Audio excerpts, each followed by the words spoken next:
What we're calling the standard normal distribution is the specific case where we have a mean of 0 and a standard deviation of 1.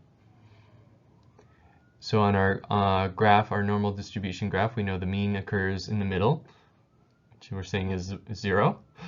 And then if we're going one standard deviation above, that'll be 1, since our standard deviation is 1. 2 standard deviations above is 2. 3 standard deviations above is 3.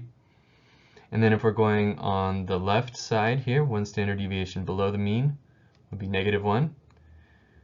2 standard deviations below the mean would be -2.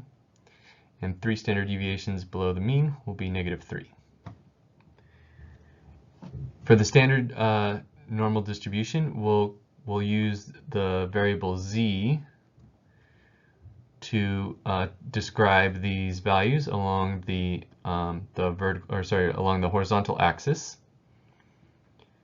And the reason is because we often associate z-scores with these values that fall along the vertical axis, sorry, the horizontal axis. And the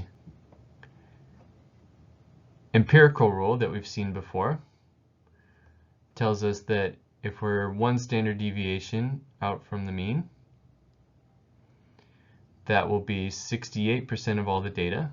So in this case, 0.68 would be the area of this region in our normal distribution. So between -1 and 1 on the standard normal distribution is roughly an area of 0.68.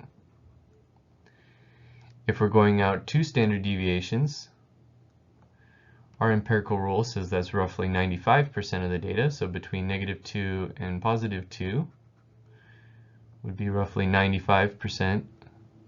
So we would have an area of 0.95 between there and there. It would be that area. And that would include all the area here between -1 and 1 as well. And then if we're going 3 standard deviations out, so our empirical rule says that that's going to be